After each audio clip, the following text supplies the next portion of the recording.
A few months ago, I was able to help one of my really good friends buy a house, and this was the first time he had bought a home on his own.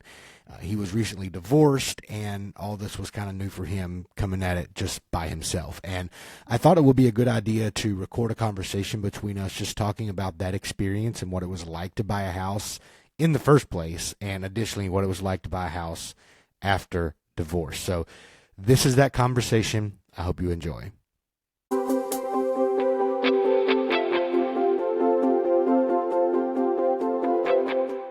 What made you decide that it was the right time for you to buy a house?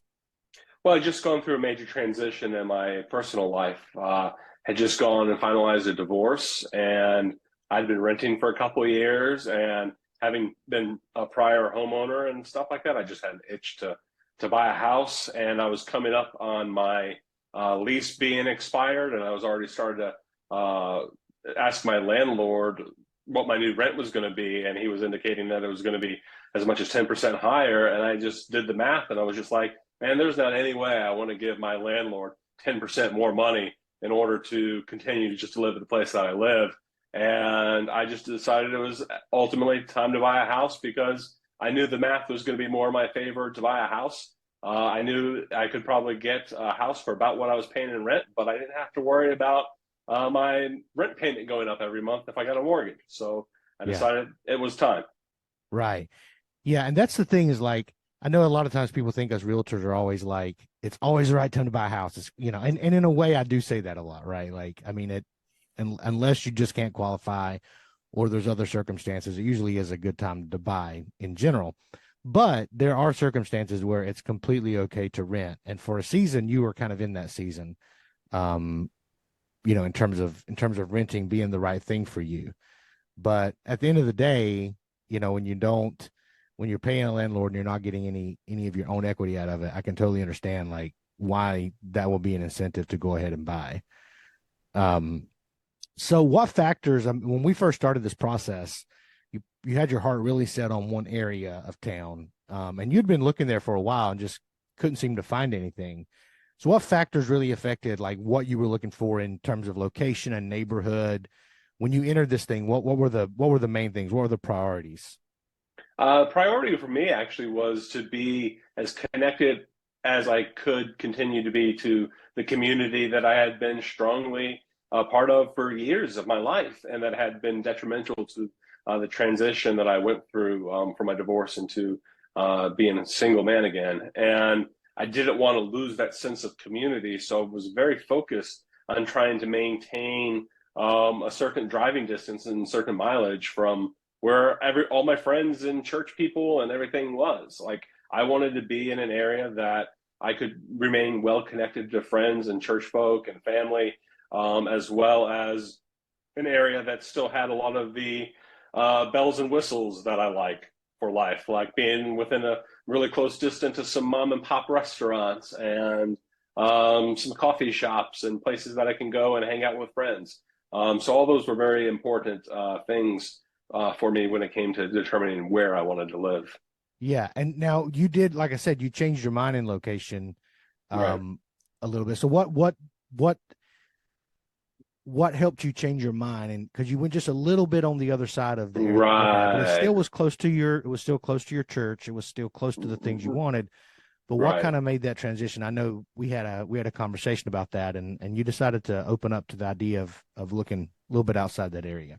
Yeah, I mean, a lot of it was price because I ultimately realized that the type of house that I was wanting, the features that I wanted in a house, especially as an individual who loves to entertain and cook for friends and family and things of that nature, I wanted a house that had certain parameters. And I was starting to see the price point that existed where I was originally looking.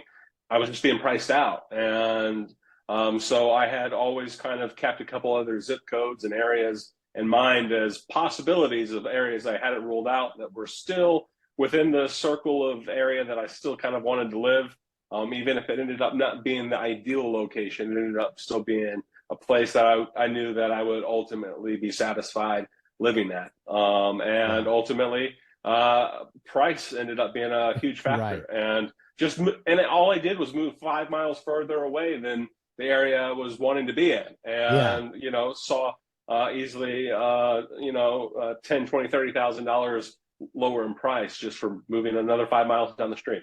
Yeah. Isn't that something? That's one thing people don't really sometimes understand when they're not in the process of buying a house is how localized real estate actually is. It's like, I mean, there's nothing wrong with listening to the headlines and like, all that, but the media just really isn't able to tap into all the nuances that you find just locally. And I mean, there are actually areas in our city where homes are declining in value, and a lot of people don't realize that Right. that is still happening in some areas. Oh yeah. So even in a hot market, and there's areas where houses sit for a good while. So it's very, very, very localized. So you kind of knew what you wanted priority wise. You talked about pricing a little bit. How did you determine like how did you come to the price point you were looking for? Like how did affordability look for you? How did the financing options come into play? Just tell me a little bit about that. Well, I'm definitely a pretty conservative individual, partially because of my um, background and the type of work that I do when it comes to finances. So I definitely knew about roughly what the maximum ratios it would be for me to be able to afford a house, but I knew I didn't want to get anywhere near the max. I still had a very specific target, and I knew that realistically that I could afford something that would be about a fourth of my grossly monthly income, and I knew that I could afford that comfortably based off just my general budget. So that was my money, like a fourth of my income before taxes and 401k and all that stuff is taken out. So I knew if Yeah. I could get within about that, that I could be pretty comfortable, even though I know banks will approve you 30, 35, even 40+% of your monthly income. I knew I didn't want to get anywhere near that. So it was just a matter at that point of saying, well, what can I comfortably afford that's within the amount that will allow me to sleep at night, and then just going online and using some mortgage calculators to basically reverse engineer what sort of payment I would expect to have, and find out what loan amount I could afford, and then that based off that and knowing how much I wanted to put down, be able to calculate about what sort of the maximum house that I could afford to Right. comfortably And you buy. kind of had an understanding a little bit about that world because you had owned a house before and Right, because of the work that you do. right, What was it like working with a lender? Like you were, you're kind of on the other side of a transaction in your job with right. finance. What was it like working with the lender that you worked with? The lender ended up being great. Like every time I needed to call them, they picked up the phone within one ring. Which is great, Uh, right? yeah, Yeah. absolutely reassuring because, I always thought I would be two, three rings that I'd have to constantly play phone tag. No, every single Right. time I called my loan officer, they picked up within one ring, which just blew my mind. Yeah. Yeah. And the Makes a big communication difference. was, oh yeah, totally. Communication was obviously a high priority to them and their team, and they responded to everything I needed really quick. So that was a huge weight off my shoulders because I don't, when it comes to stuff like this, I know how difficult transactions can be, and I know that it's not always easy to get the answers that you want. But the loan officer that I work with and the mortgage company I work with, they Yeah. made everything as easy as I could, and which was a huge relief to me because I know all the things that can go wrong in that industry, Right. and I know what it's like for loans to go bad, and so it was always nice to have that felt reassurance that Right. I have somebody truly vested in looking out for me, and hoping that I can get this deal done. Yeah. And you were really great as a buyer. This is one thing, like when I work with buyers, I try to emphasize, but not every buyer gets it, is that it is a team effort. And so one thing I appreciated working with you as a buyer is that you took initiative to have the right conversations with the lender. And, you know, in a real estate transaction, I'm the expert on the real estate side, but I'm not the expert on the lending or even the legal stuff. That's why we have attorneys and lenders who are part of our teams when we do transactions. But you were great because, anytime you looked at a house, before we showed up at the house, you had already emailed the lender the numbers to find out, because it does, like we said, vary by location. Taxes are different, all that kind of stuff. So I just want to say kudos to you because not every buyer does that. And that was super helpful to do that. So in terms of while we're talking about finances, just in terms of the process itself, was there any financial surprises? Like, let's talk about making the offer. A lot of buyers don't understand that there's money you have to have up front, earnest money, due diligence money, all that kind of stuff. This was your first time entering the market as a home buyer on your own. How did you feel about that part of it? Were there any surprises that you felt like, or anything you weren't quite expecting when it came to the financial side of things pre-closing? No, I think it was pretty straightforward for me. I wasn't too surprised when it came to anything in the financing.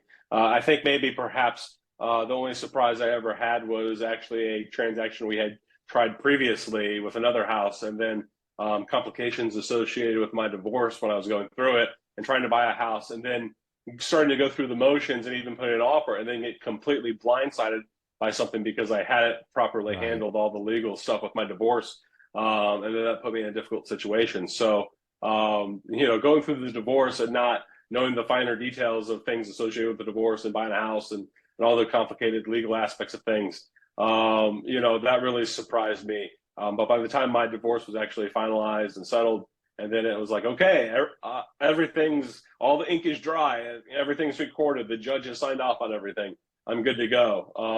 From that point on, it was pretty straightforward. I knew I didn't have any fears of having to worry about anything, and Yeah. that it would be pretty easy at that point.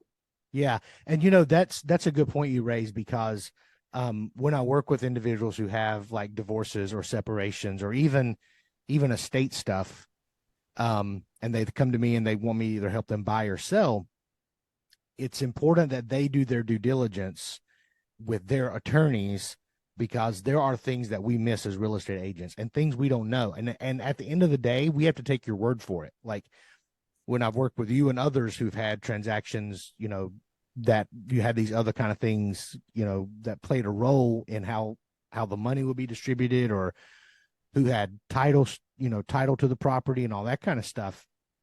Um,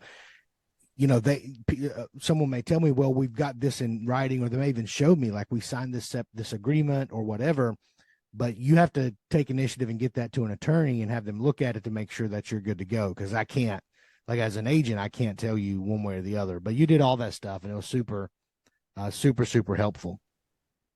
So talk to me about let's see, let's go back and let's talk about the offer night, because you actually, and Hmm. remind me if I'm wrong, because I've done a few transactions since this one, but we actually got in a home for less than asking price in this market, right? Like 20,000 less, if I'm remembering correctly. Is that Correct. right? Yeah, we had bid below what they were asking. I think they Yeah. were originally asking 330, and we offered 310. Yeah. Okay. All right. So talk to me about that, because you were. Let's talk about offer night. What were you doing on offer night? I mean, I was definitely doing the math to make sure everything was going to work out, but Yeah, but you were playing I was. hockey. Yeah, that's right. I was. I totally forgot about that. Yeah, I was playing hockey that night, and we were going back and forth, Yeah. trying to negotiate the offer because we definitely were coming in low. But they had been sitting on the market for several months, and they hadn't even lowered the Right. price at all. And when we Right. walked through the house, we knew that there were repairs that needed to be done, and just without even having to get any sort of inspection done, we just were able to look at things and say that needs to Right. go. Like this carpet is stained, it looks terrible, there's a funny Yeah. smell. Like And there we was a knew there smell when was. we first went to the house, like the first time.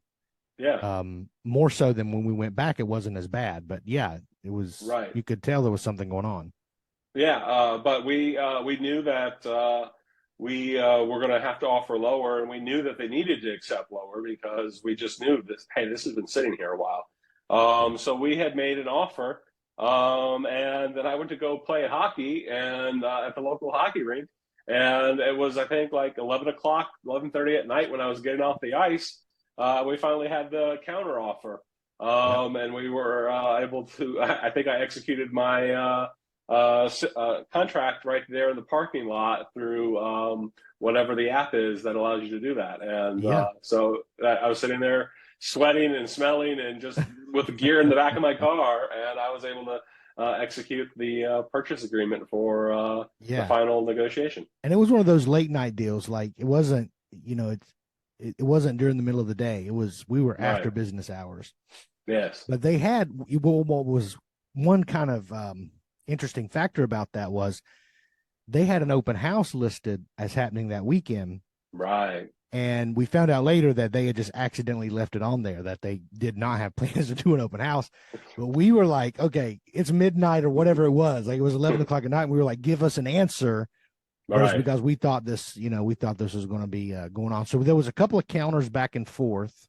Right. And then we settled on, I think, the 310. Now, was there an appraisal issue on this one? Did it come in low? Yeah, Yeah. actually the appraisal came in at 300. Yes. So and we had originally offered 300, and then they countered to 310, and we Right. accepted. That's the way it went down. I remember now. Yeah. Yeah, yeah, Yeah. And and you were then doing it like that was your, we had already had a conversation. You said, this is the top of what I'm willing to go. I'm not going right, any further. And you didn't. You held your ground and you're like, I'm not right, going any more than 310. right, And then it appraised at 300 and you were spot on with your right. valuation. Yep. Yeah. I wish I always worked with underwriters. It'd make my job so much easier. I wouldn't be stressed at all. I would totally trust them more on home values. All right. Talk to me about inspection. So we get under contract, and then we did inspections. What was that process like for you? What inspections did we get? And what was that process like for you? We did the general home inspection where the guy came through and he kicked the tires on everything. He did the radon inspection and left a little radon box. I showed up so I could be there, so he could point out anything to me as he was going through his inspection. And he just took me through some things and expressed some concerns and did his radon inspection. And he made some further recommendations for additional inspections for an HVAC guy to come out. And so we had an HVAC guy come out, and the guy ended up saying everything was fine. And that was the extent of our inspections. Yeah. And that was the only thing that came up was the HVAC. Significant thing that came up was the Yeah, HVAC. that was the only thing that he had a significant concern with in the original home inspection, Yeah. because there was a difference in temperature, pretty significant Yeah. apparently, between the first and second floor Yeah. when the HVAC unit was coming on. Right. So he recommended a further inspection of the HVAC just to make sure it was Yeah. functioning And properly. it turned out to be nothing. It just was the fact that it was one system and it was blowing.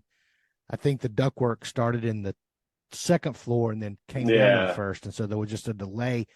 The other thing was that there was rust, I think, in the drain pan, but we determined that that right, was not anything excessive. It was kind of just normal with the age of the pan. And, when you right, replaced your unit, the pan would be replaced as well when that time came. right.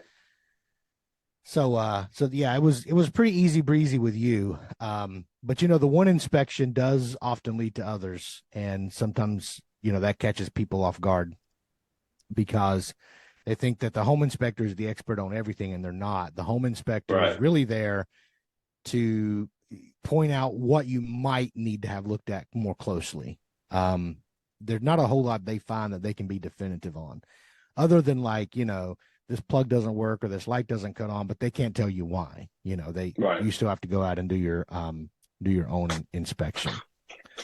So let's talk about the whole process. So how long was it that we didn't look for homes too long for you? Like well, you were kind of shopping for homes on your own, but from the time of pre-approval till closing wasn't that long of a period, was it?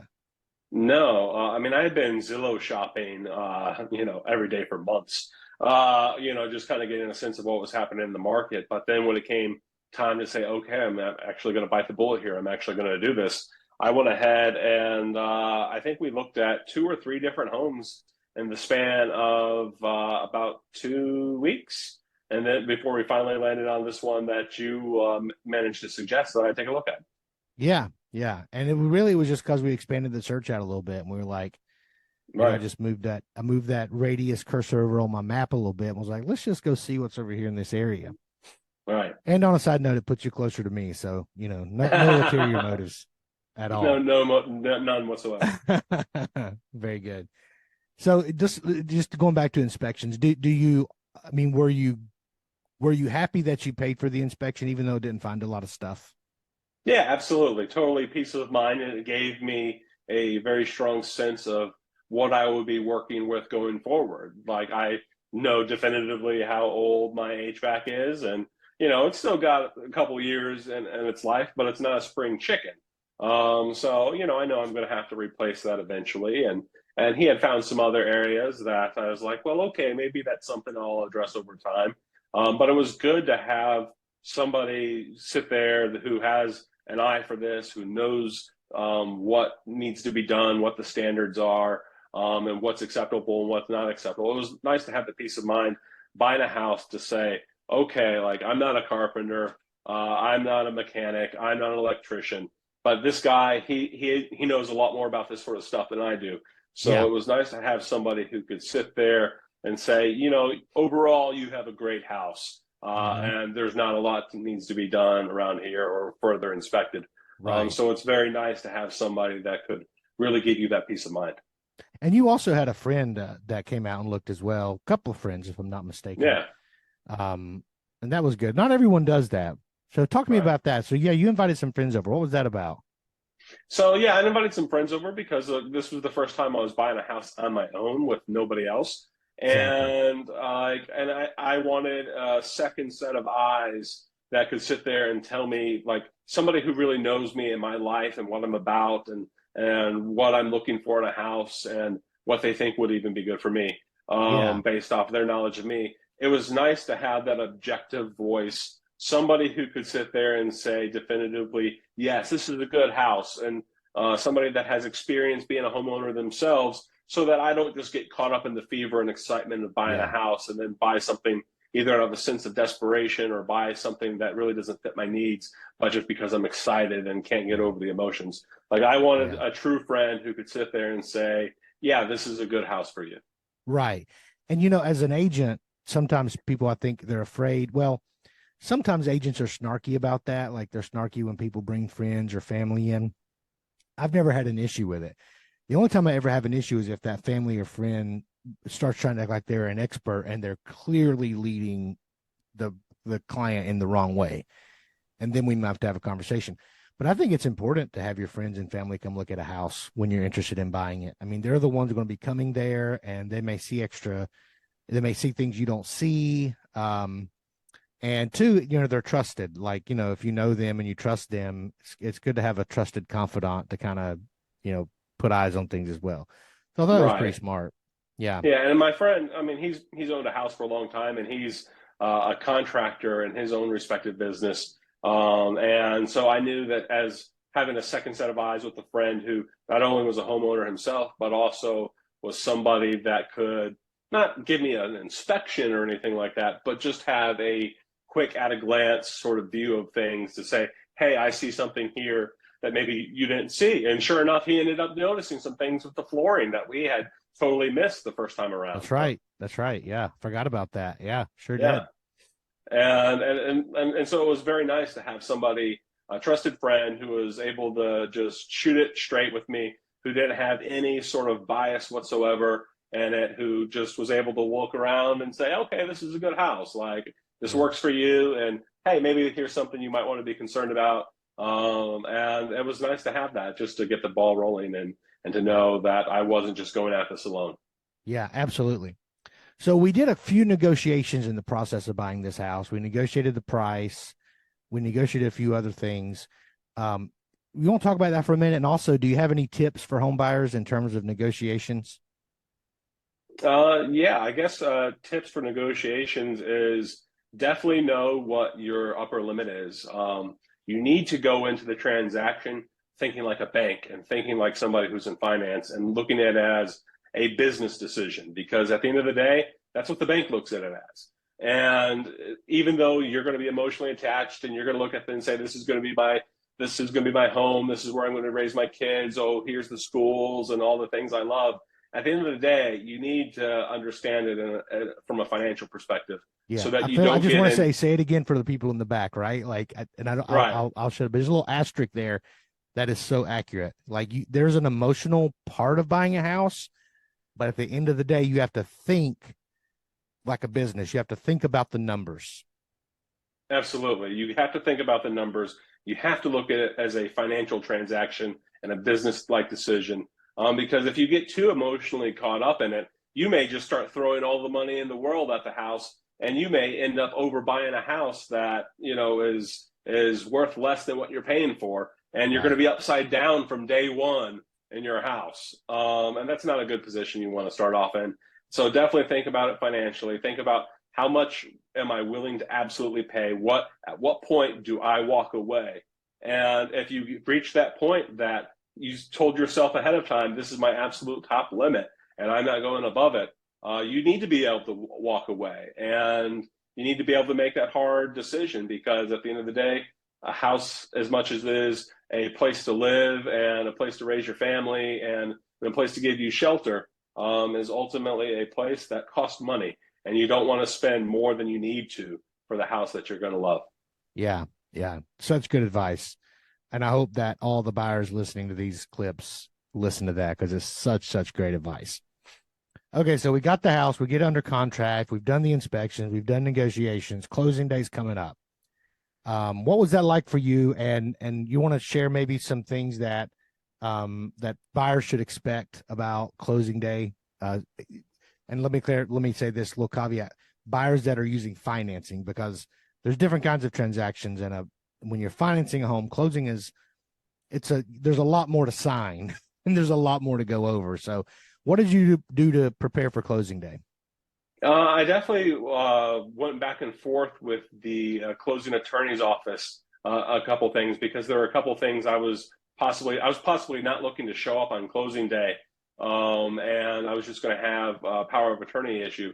But then something came up that I wasn't able to utilize the power of attorney, because of some of the finer details associated with my transaction, Yeah, and I ultimately was not able to use one. But I knew that several days ahead of time, and so it wasn't a last minute scramble to figure something out. So definitely be proactive in finding everything out, especially when it comes to legal matters and details regarding the financing. You definitely need to stay on top of it. Don't wait for them to come to you. Be the one that goes to them, and definitely press to find out, because you want to find out as soon as you can, because the last thing you want to do is have a delay in closing. yeah. And buyers don't often realize that you don't get the final numbers until shortly before closing. Like Right. 3 days is the minimum that you're supposed to get the closing disclosure as a buyer. But there are changes that can happen to that closing disclosure up to the morning of closing. Right. Things can get weird. Um, and then closing process, you had a down payment and all that stuff. Was that easy to do? Like how was that, getting the payment to the attorney and all that crazy stuff? Yeah, I thought it was pretty straightforward, especially since the attorney's office gave very clear instructions on Yeah. where to send the funds and what day to send them by and everything like that. And so by the time it was time to wire the funds and everything was there. And then I just made sure that I confirmed that it had all been received, so that Yeah. when I showed up at closing ready to sign, that all I needed to worry about was putting my name on paper and not anything Right. else. Yeah, and a good attorney can make or break a deal. We talk a lot about the lender and the agent, and we play a very primary role in the transaction for the client. But the attorney, and I've worked it, not most attorneys are really great. They get a bad rap, but most attorneys are really great. I have worked with attorneys that were not so great. And it is a challenge when you work with an attorney that's not on top of things.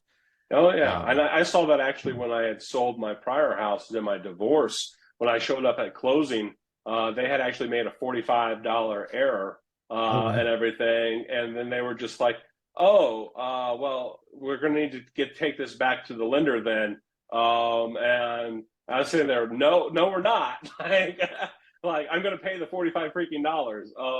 And so I was able to pay the attorney directly those $45, but they had made an error at when I was selling my house at the closing table, and it was $45, and it could have jeopardized the time of another closing. Thankfully, Yeah. it was a small error, and it was only $45.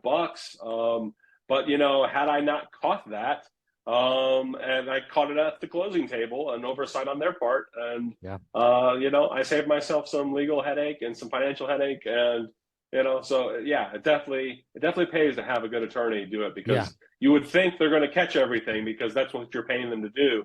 right. But sometimes they're human, they make mistakes even though they shouldn't. And so it's always good to have an attorney that that you can trust, and that Right. you're especially the agents like yourself who have a good relationship with the attorney's offices, and I think it's important when it comes to things like that you really work with your agents and deciding who's going to close, and don't Yeah. just book whatever random attorney you find in Right. the yellow pages, Right. because you don't know that they're going to handle the transaction correctly, Yeah. whereas your agent probably has a history with that attorney and knows how things are going to go.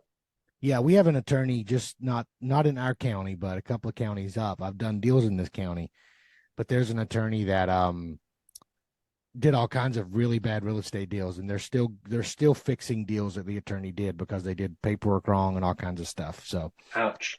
but I also want to say to that point, you advocated for yourself in that previous scenario, and Right. it's important in a real estate transaction that you do that you not just take what you're being told, but talk to your agent, talk to your lender, make sure that you're talking to all the parties involved, and that you advocate for yourself when you feel like something's not right, or you feel like something, it smells fishy. Like and even if it's not, because when you're a first time home buyer, especially, you may think things don't seem quite right, but they are. It's just the way the real estate market works. But you just have to ask and find out. Um, so after you moved in, were there any associated or any cost associated with moving that you didn't expect, or any repairs that you had to do after the closing that maybe caught you off guard or surprised you? No, I think the home inspection really did a good job at identifying all the issues. And so, apart from the issues that I already knew that I wanted corrected after closing, there wasn't anything that ended up surprising me. And the houses ended up being great. And I haven't had any surprise, oh, what's this? How did the home inspector miss Right. that? Sort of thing. So, everything has been fantastic and just as I had expected. And I think a lot of that is due to just having a great home inspector. Yeah, for sure. All right, two final questions. I really appreciate you doing this. Two final questions. What was it like working with a real estate agent? What was it, and not just about me. I'm not asking you to like sing high praises here, but what was it like working with an agent? And did it help you? Like, do you recommend? Yeah, I absolutely recommend it.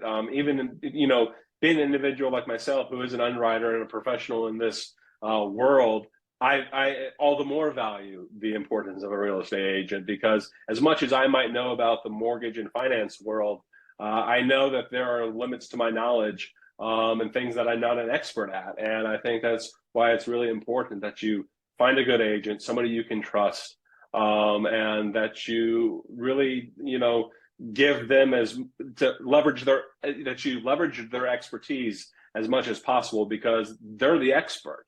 Right. And it's easy to feel like you're the expert because you've looked some things up on Zillow and talked to some friends. But things like that are never the final say when it comes to these things. And so I highly recommend a real estate agent, and especially somebody you can trust, because there's always going to be surprises in every transaction. There's going to be things you don't know how to handle, especially when it comes to things like negotiation and what you really need to do, and kind of almost the game that you have to play that you frankly probably wouldn't know how to play if it wasn't for the expertise of a real Yeah, estate agent. So that's right. highly Yeah. recommend it. Highly recommend Daniel Rushing. Uh, Appreciate that.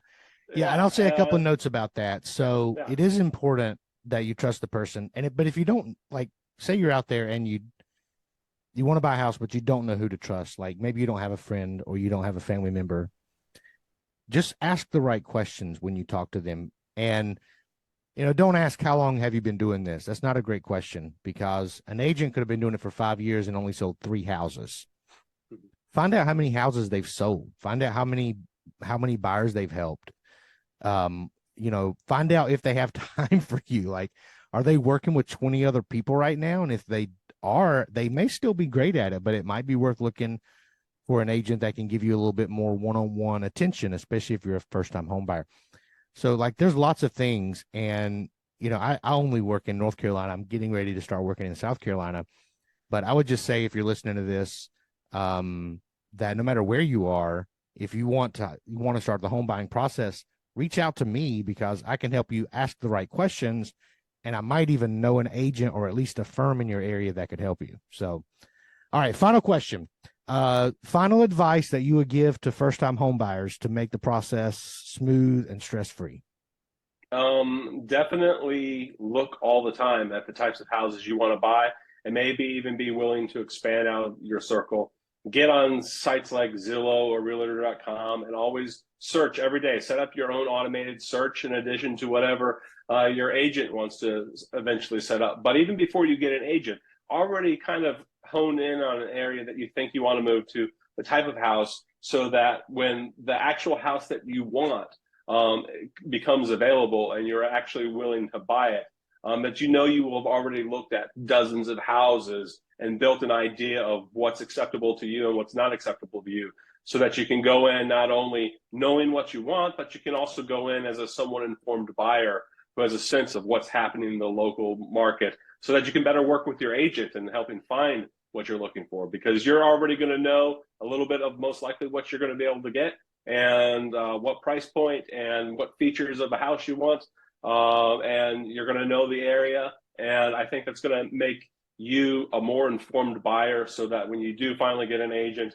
and do officially start looking for houses and start putting bids on a house, that it's not a shock that a house is a certain price to you in a certain neighborhood for the type of square foot and bedroom count and all the features that you want. You want to go in having been exposed to as many houses as you can before you even officially start buying.